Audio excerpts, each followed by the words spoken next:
ক্যারিবীয় সাগরে হামলার ঢেউ এখনো থামেনি। তার মধ্যেই বিশ্ব রাজনীতির মঞ্চে নেমে এলো আরেকটি চমক। ভেনেজুয়েলার প্রেসিডেন্ট নিকোলাস মাদুরোকে নাটকীয়ভাবে আটক করে মার্কিন প্রেসিডেন্ট ডোনাল্ড ট্রাম্প পররাষ্ট্রনীতির মানচিত্রে টেনে দিলেন এক নতুন রেখা।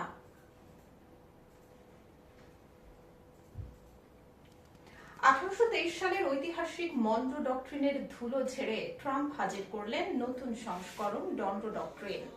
নামেই বোঝা যায় পশ্চিম গোলার্ধে যুক্তরাষ্ট্রই হবে শেষ কথা।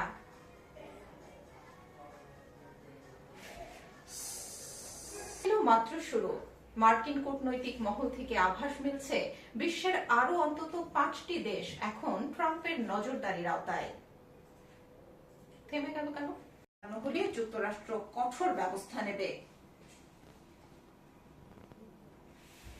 বেনিয়ামিন নেতানিয়াহুর সঙ্গে উচ্চ পর্যায়ের বৈঠকের পর প্রশ্ন উঠছে, ইরানের পারমাণবিক স্থাপনাগুলোতে কি আবার হামলা হতে যাচ্ছে?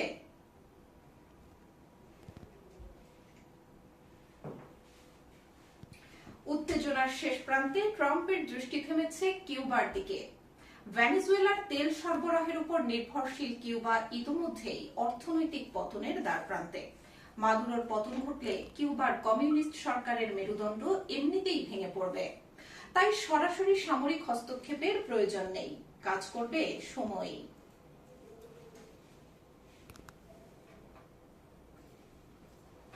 ল্যাটিন আমেরিকা থেকে মধ্যপ্রাচ্য সবখানেই বাড়ছে উদ্বেগ। একের পর এক দেশ বুঝতে পারছে মনরো ডক্ট্রিন কেবল একটি রাজনৈতিক স্লোগান নয়, এটি শক্তির নতুন দর্শন। প্রশ্ন হলো, কে কখন এই দর্শনের পরবর্তী অধ্যায়ে ঢুকবে? বিশ্ব রাজনীতি তাকিয়ে আছে ট্রাম্পের দিকে, কারণ পরের চালটি যে কোথায় পড়বে তা এখনো অজানা।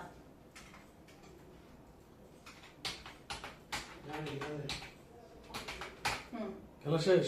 খেলা শেষ।